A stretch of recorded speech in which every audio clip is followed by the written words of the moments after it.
Hi guys, we're going to start with chapter 6 is called Pythagoras theorem, and this first paragraph is basically explaining how and what, and the rest of the chapter is applying it on different situations. What we're going to use first of all, before I'm going to explain anything, is how to calculate the area of a square, how to calculate the side of a square if we know the area, and what the sort of side and hypotenuse of a triangle is, a right-sided triangle is. And then I'm quickly going to explain Pythagoras theorem and then also very important how to calculate it with Pythagoras theorem, and I'm going to do that with question 4 of your book of paragraph 6.1, and then I want you to try to do S5 ABC at home.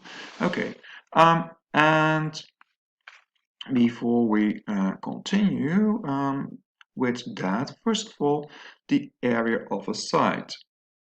Suppose this side has this square is for C, but over here, but if it's not C, if it is, for instance, 3, then this side is also 3, then the area is equal to 3 multiplied by 3 is 3 squared. And that's something you can calculate with your calculator. Simply press 3 square sign and you get it's 9. What if you know the area of a side and you need of this square, we have the area, and suppose the area is 25. Then the side is the length of the square root, so that is the square root of 25, and that is 5, because 5 multiplied by 5 is 25. Or you simply grab your calculator, you punch square root, then 25, enter, and you get 5 as well. We're going to use this lots to calculate the square and the square root. So we're going to use the calculator lots of times. Okay, how are we going to do this? And then, okay, then we have the shorter side and the hypotenuse. If we have this, a right-sided triangle, a triangle with one right side, and that's the only triangle we're basically going to look at during this chapter, then you can see that this side is longer and the other sides are shorter. The shorter sides are called the shorter sides. So this is a shorter side.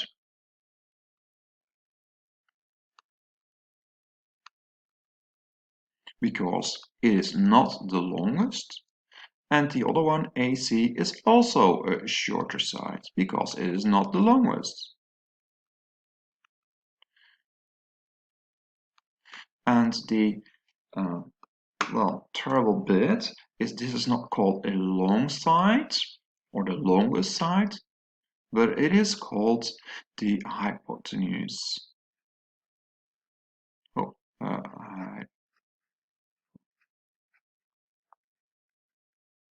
and the hypotenuse is always the one that is opposite to the right angle. It's the longest one and it's opposite to the right angle. This is called the hypotenuse. And this is going to be used with Pythagoras theorem. First of all, what is it? Well, it is something to do with the lengths of sides of triangles. And then if you talk to your parents about it, if they remember a bit about it, they say a squared plus b squared is c squared. Oh, how does it come from? Where does it come from? Okay, consider this rectangle, square. This square has a side of b plus a, and in it we have another square with the sides c. Then these triangles, we can rearrange them, put them together like this. We have two rectangles of A by B. And as you can see, the white area on this side and over here is equal to the white area on that side, because the triangles are equal, have the same size, so they have the same area, and so what is left out is the same. So a squared and b squared together is c squared, and this one is a squared because this side of the triangle is a and that one as well, so this area is a squared, the same over here, and this is c squared as well. So that is where it comes from. That's the boring bit, and the important bit is how to calculate with it. How do we calculate with it? Well, we use what else than a table, and I'm going to go to question question 4, and in question 4 this looks almost the same, so I'm going to rotate it so it looks the same. Almost there. No, it looks the same. And what do we have? We have b is 15, so this side is 15, and a is 8. Okay, so a is 8, b is 15. And what we always need to do is we need to square a, square b, add it together, and then you have the c squared, and you need to take the root. So you are going to make a table, and in the table we have two sides. We have the length and the area. So we have length of side. We have the area of square. Okay, well, what do we know? We know 8 and 15. This is A, this is B. If we go in that direction, then we need to square. So square, and if we go in the opposite direction, we need to take a square root. So we need to square 8. Well, simply grab the calculator, you punch it, 8 squared is equal to 64.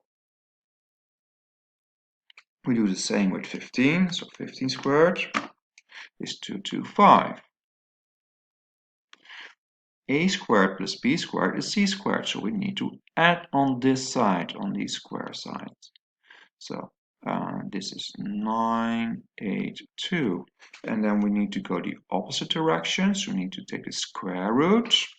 So square root 289, so simply use your calculator, and then you have 17.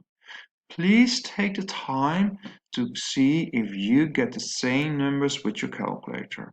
After you've done that, I want you to do S5ABC. It's on page 203 of your book. Okay, good luck, and I'll see you on Wednesday. Bye.